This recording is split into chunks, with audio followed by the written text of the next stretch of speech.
Alhamdulillah, we should continue today's session on the chapter of Wudhu and inshallah complete this chapter, and in the next week we shall cover a new topic. Now, Alhamdulillah, many of you, we have walked here thinking that physically you're walking on the ground, on the floor. But if we ponder over the hadith of the Messenger sallallahu alayhi wa sallam, who has said that when a person goes out of his house in search of knowledge, then he is not walking on what he thinks he is walking on, but in fact he is treading upon the wings of the angels. So the angels, they spread their wings beneath the feet of those people who go in search for knowledge. So we are very blessed, alhamdulillah, that we have walked upon, driven upon the wings of the angels. This is the maqam Allah subhanahu wa ta'ala has given us. And let's all spread this message to other people who can also gain this great reward of walking upon the wings of the angels. So last week, or the last few weeks, we have been talking about the chapter of Wudhu, and we have covered two essential topics.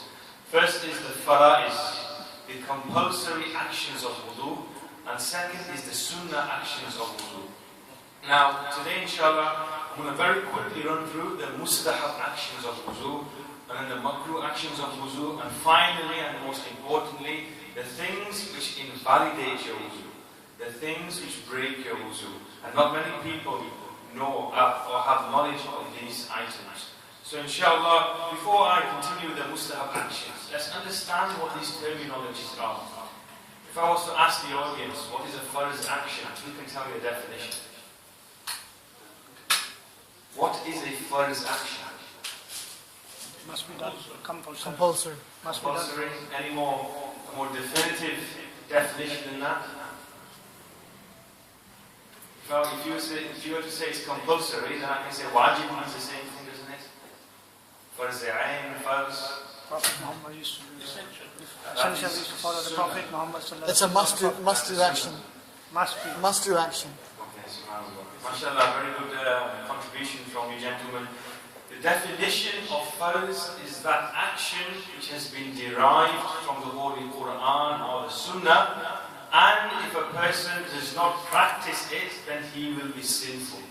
This is the full definition of farz. So farz means you have to practice it. Then it's sunnah. Sunnah, as that brother said, is the actions, and we covered this last week, that a sunnah is one of the actions or the speeches or the silent approval of the Messenger sallallahu alayhi wa sallam. Without a valid excuse, a person should not miss a sunnah. If a person keeps on missing a sunnah action, then he will be sinful, and he will be punished in the hereafter. So an example of a sunnah would be the 4 sunnah before Dhuhr Salah, or the 4 sunnah before Asr Namaz, or the 4 sunnah before the Isha Namaz, okay? Or any of the sunnah actions in wuzu as well, such as washing the hands is sunnah, gargling is sunnah, cleaning the nose is sunnah. Okay, if a person misses these actions continuously without any valid reason, then he will be sinful.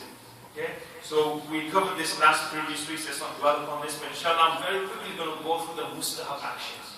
What is mustahab? A mustahab is that action. If a person carries it out, then he will be rewarded. But if he does not carry it out, he misses it, then he will not be held accountable. He will not be sinful. Okay? But like Dr. Adil Saab said, on the day of judgment, every single one of us will be chasing for one neki, for one good reward, to one here, to here. You go to this person, to that person, you search for one neki. Okay? So let's all practice as many things as possible. So very quickly, Muslim actions of wuzu. First one is to begin with the right. Whenever you perform wuzu, any action you do, when you wash your, let's say, wash your arms, start with the right, and then wash the left arm. To wash both the cheeks, you should do it together. Okay? So you should not do this and this. No, you should wash your cheeks together. And similarly, when you're doing the masah, masah of the ears, you should do it together. When you're doing the masah of the nape, you should do the right first and the left second. Inshallah, we'll come on to this later. When doing the masah of the hands and feet, this is also classed as mustahab. So when do we do the masah of the hands? When do we do it? After the masah of the head. Okay? So I'll do the method of masah of the head. Okay? So what you do is, let's all do it together. Place your, this mustahab way of doing the masah of the head. place your three fingers together like this, separating your index finger and your thumb. Okay? And place it upon your forehead.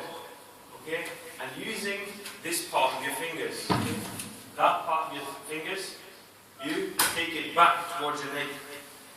Using your palm, you bring it forward on your sides. Okay?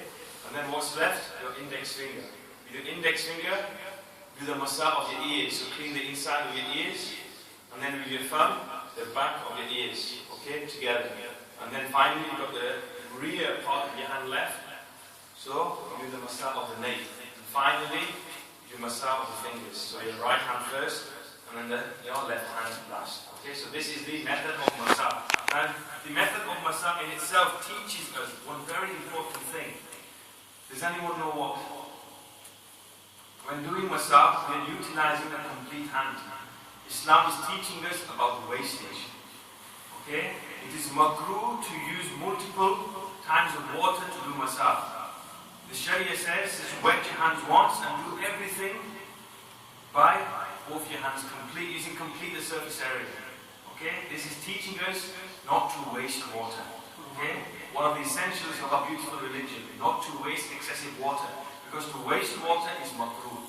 And a person will be held accountable for that on the day of judgment. So not to waste water and to perform the massage in that manner.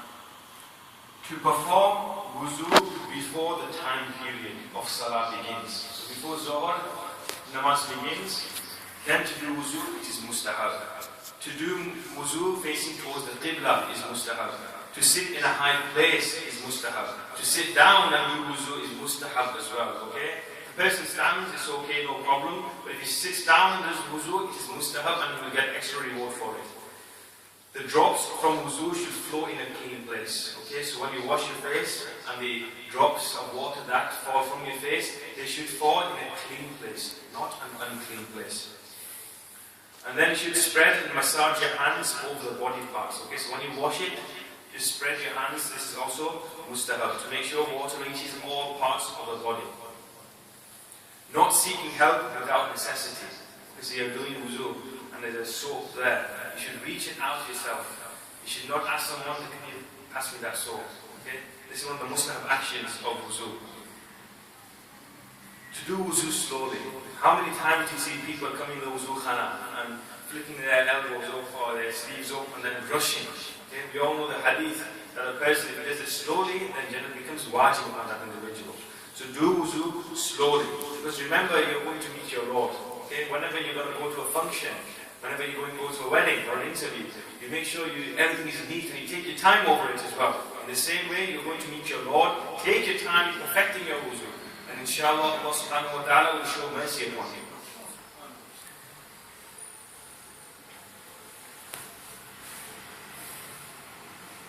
And you should wash your face using both the hands. Because doing it using one hand is the action of the Hindus and the Rafsis. Okay, so you see a person wetting his hand and doing this. Okay? No.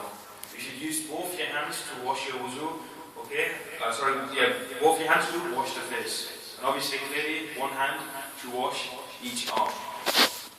And you should start washing each part of the limb from the fingers or the toes first. So when you're washing your arm, start from the tips and wash it up like this. Left hand, do this. Okay? Start from the tip. You should not start from there and wash it downwards. Okay, start from the tips and then work towards your elbows. Similarly, start with your toes and work towards your ankles. This is the mustahab action of wuzu. And finally, drops of water.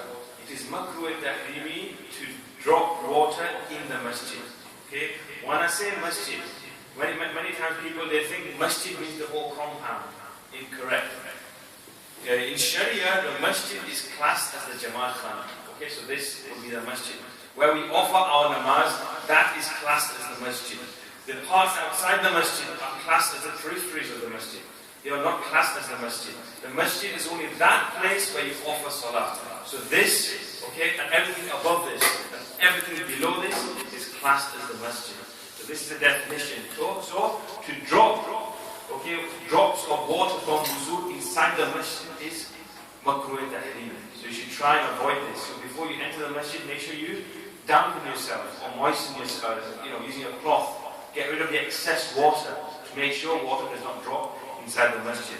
When you finish, you should look towards the skies. Okay? I recorded this in Bahai Sharif. That when a person, when he finishes, he should look towards the skies. And he should say, Subhanallahumma wa bihamdika, ashhadu an la ilaha illa anta, astaghfiruka wa atubu ilayk. And then he should recite the second kalima, ashhadu an la ilaha illa Allah wahdahu la sharika lah, wa ashhadu anna Muhammadan abduhu wa rasuluh. It has been said that all the doors of paradise, 8 doors of paradise will be open for him. And on the day of judgment, it shall be said to him that you can enter from whichever door you please. Okay, so when after wuzu, we should recite the second kalima. Look up towards the skies and recite the second kalima. Inshallah, you will be rewarded with this great blessing. And finally, the mustahab actions when you do wuzu. Okay, another one is you should not splash the water. This is makruh. Okay, and also you should never rinse your hands like this. It has been said this is the fan of the shaitan. Okay, you're giving comfort to the shaitan by doing this. When you have water and you shake the water. Okay, so we should not shake the water, but wipe it with a towel, with a clean cloth. So this brings an end to the mustahab actions of wuzu. So basically, when you're doing wuzu, do it well, do it good. Okay, do not do anything which would be bad, which sounds bad. Remember, a sin is that thing which in your heart you feel bad about it. So if you're going to do something and you think, should I be doing this? This doesn't seem right. And that's classed as a sin, according to the fuqaha. Okay? So, we should try and make your utmost effort to do wuzu properly, making sure you not only fulfill the farz actions, but also the sunnah actions and the mustahab actions as well. That's just some of the makruh actions before we move on to the things which invalidate salah very quickly. I am conscious of the time, and we apologize if I am taking a bit more of your time. To do wuzu inside the masjid is makruh. To do wuzu in this part of the masjid is makruh. Wuzu khana is fine. Okay, that is outside the masjid. But to do it inside the masjid without the niyat of i'tikaf, then it is makruh. To spit towards the qibla is makruh. Okay? Similarly, and you see this many a times, people stretch their feet towards the qibla in the masjid. This is makruh, this is disliked. Okay, we have to respect all the signs of Allah subhanahu wa ta'ala. And to spread the feet towards the qibla, this is disrespecting one of the signs of Allah subhanahu wa ta'ala. So wherever you are sat, at home, in the masjid, wherever you are sat, you should never face your feet towards the qibla. Never should you spit towards the qibla. This is a respect of the signs of Allah subhanahu wa ta'ala. Another makruh action is talking whilst you're performing wudu. Okay? Wudu, you are preparing yourself to meet your Lord. Many of us have sat exams. Before we sit an exam, we prepare for the exam. We revise. Now when we're revising, do we revise in front of the TV? Do we revise in front of your friends where there are many, many distractions? You don't. When you revise, you're confining yourself in that room somewhere where you concentrate, fully concentrate. Okay? So when the main time of exam comes, you are successful. Similarly, when you're doing wuzu, you're about to meet your Lord. Okay? And if you're going to start talking to people, you are distracting these preparations. And when you are distracting these preparations, then you will not face your Lord in the correct frame of mind. Therefore, when you do wuzu, you have complete utmost concentration that I'm going to meet my Lord, let me do this properly. Okay? And when you talk of worldly matters, the barakah and the blessings are lifted when you perform wudu.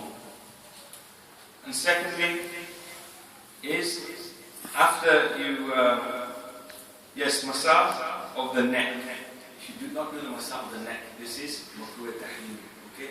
Only the neck, not the neck. You should not do the massage of the neck. So that completes the makruh actions of wuzu. And also, obviously, when a person swears, backbites, lies, okay, this is makruh. And it's better that that person repeats his wuzu. Okay. Now, inshallah, finally, the things which break your wuzu. This is very important. Not many people are aware of the things which invalidate their wuzu.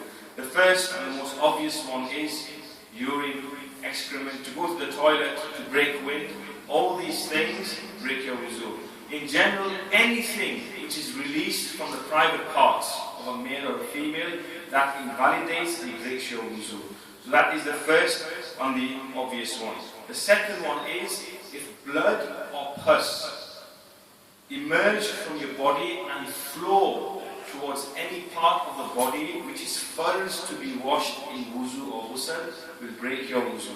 So let's say I had a spot okay, I have many, and you pop the spot, and the blood came, and then it started flowing down my face, okay, that will break my wuzu, okay. If it just came and it just stopped, okay, I didn't touch it and left it, okay, and that will not break my wuzu. Now let's say it came out, I grabbed the tissue and I dabbed it, then it came out a bit more, I dabbed it again, and I kept on doing that. Now I would think, if I was to leave it and it would have flowed, okay, then yes, that would have broken my wuzu. But if I was to leave it and it wouldn't have flowed, then that will not break my wuzu. Okay, so bear that in mind. So the same ruling is with pus as well, the yellow substance which comes out. Okay, it's the same ruling as blood. So if it flows, it will break your wuzu. Okay, but the condition is only if it flows towards that part of the body which is farz, which is compulsory to be washed in wuzu or ghusl. So let's say blood flowed from the eye here and it went inside the eye. Will that break your wuzu? No. Because to wash the inside of the eye is not farz in wuzu or ghusl. Okay?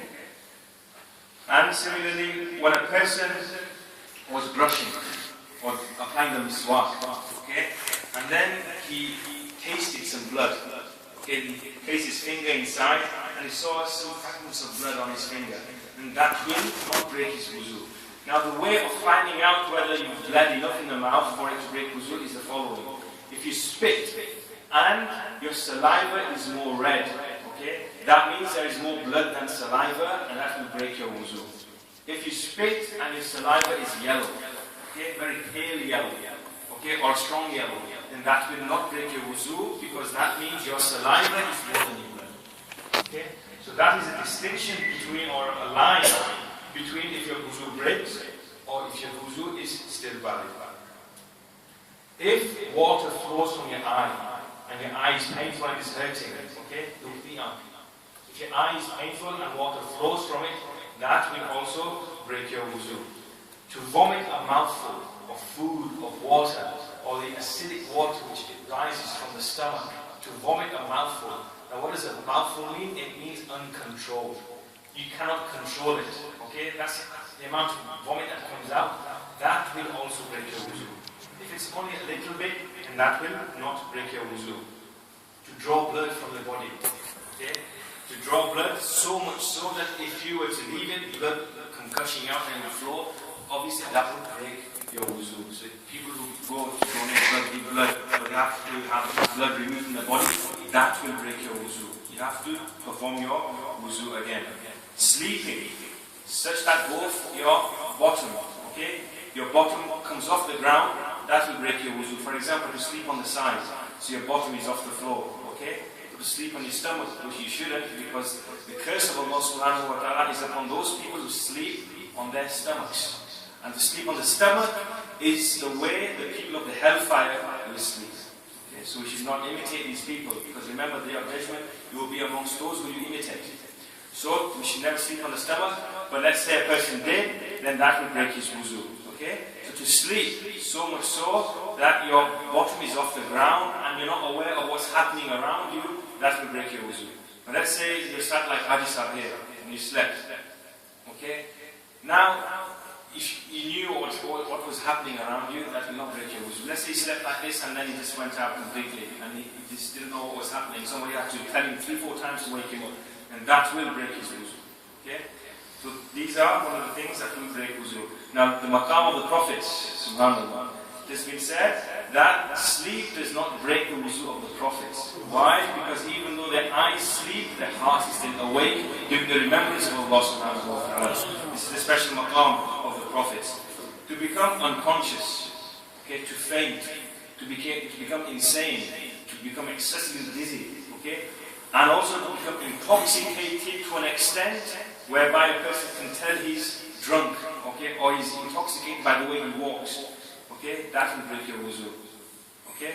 If a person has a drop of, na'udhu billah, a drop of alcohol, but he's perfectly fine, okay, that will not break your wuzu. It will only break that person's wuzu when he starts walking, not straight, okay, and he's clearly drunk. That will break that individual's wuzu. Now the other thing is laughing aloud in namaz. The person was praying namaz and he laughed aloud. So that other people around him listened. That will not only break his wuzu, but obviously to break his namaz as well. Okay? Now, if a person laughed so much so that only he heard and the person next to him did not hear, and his namaz will break, but his wuzu will not break. And this is the end of all those actions which break your wuzu. So now I want to test you, and I want to see whether you've understood this chapter. If a person's sadr, okay, sadr is that part which is first to be covered. So for the men, it's from the navel to below the knees. If any part of the sadr was exposed, would that break your wuzu? No. Okay? That will not break your wuzu. Similarly, for the sisters and mothers listening at home, or even some of you guys as well, if you change your baby's nappies or your diapers, okay, would that break your wuzu? No. Okay? Because that impurity is from the baby, not from you. Okay, so these things will not break your wuzu, and these are some of the common misconceptions people have. Now, another common thing that happens is releasing wind. Okay, when we're performing wuzu sometimes, let's say we're halfway through and we've released wind. It happens. Okay? Then you should start all over again. Okay? Because the things that you've done, they are now count to nothing. You have to start all over again and redo your entire wuzu. And doubt. Get doubt. Many people get doubts. I got wuzu. Did I do wuzu? And there's two clear rules we need to understand. Firstly, you know you did wuzu in the morning. You woke up in the morning and you know you did wuzu. I definitely did wuzu. Now, did I release wind? Did I go to the toilet? Did I do this? Okay, you start thinking and doubting yourself. These doubts and these whispers are from the shaitan. You should not listen to these doubts, but you should believe that I am in the state of wuzu and not perform wuzu. Okay? Now, let's say you were thinking that, I've not done wuzu in the morning, I'm pretty sure I didn't. Have I got wuzu? Then no, then you should do wuzu. Okay? So you should first think, did you have wuzu or not? If you have wuzu and you had whispers, then don't do wuzu. If you didn't have wuzu and you have doubts and whispers, then you should do wuzu. Okay? This is the clear distinction between the two. So, in the state of wuzu, we cannot touch the Holy Quran. In the state of wuzu, we cannot pray our salah. In the state of wuzu, we cannot do all the major acts of worship, such as tawaf, etc. Okay, this is wuzu.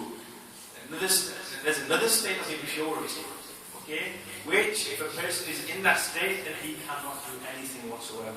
Okay, and that, inshallah, we shall cover in the next coming weeks, inshallah, azza wa jalla.